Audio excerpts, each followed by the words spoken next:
Have you ever wondered if an NFL player has ever came undrafted into the league and been good?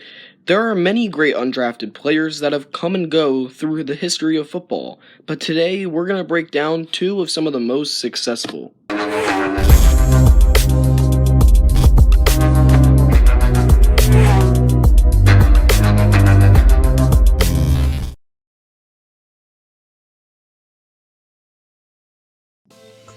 Meet Tony Romo. As most of you know, he was the Dallas Cowboys starting quarterback for roughly 9 years.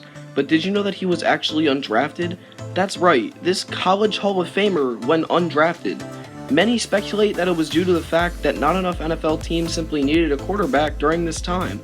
But others think that it's because he maybe wasn't the best motivational man in the locker room or was even a little bit injury prone. Lots of theories rose, but still no one knows exactly why. Romo would have a huge successful career, however, playing from 2006 to 2007 to 2015 to 2016 seasons, all with the Dallas Cowboys.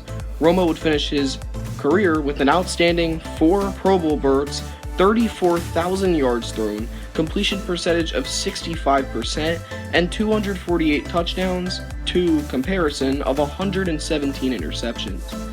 Not to mention, Romo would also lead his Dallas Cowboys to an NFC divisional, but would come up short to anything else closer than a Super Bowl. Lots of Cowboys said this was their year. A very successful career, to say the least, for Tony Romo, and it was great to see him play the way how he did, and even get into the College Hall of Fame. Adam Thielen went undrafted behind 26 different wide receivers in the 2013 to 2014 NFL Draft. Thielen will be taken by the Vikings after being undrafted in free agency, signing a $1.8 million deal. The Vikings would strive with Thielen, and Adam would even go on to set NFL records like 100-plus yards for 8 games straight, tied with Calvin Johnson, or as most people call him, Megatron, or even 74 receptions in the first half of the season. As of right now, Thielen has over 6,600 yards and 55 touchdowns.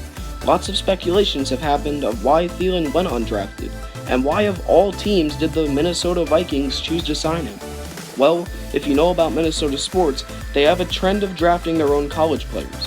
For example, the Minnesota Wild, and drafting players from UMD almost every other draft. I believe the Vikings chose Thielen because he went to Minnesota State University. I believe that the Vikings chose him not only because he was half decent in college, but mostly because their scouts mainly target Minnesota college sports. All in all, Adam Thielen is now a Carolina Panther and is continuing to strive to this day. As you can see, there's a lot of good undrafted players out there, and I'm sure we could all name a handful of more. But look out for it after the draft, because sometimes someone's trash might just be another man's treasure.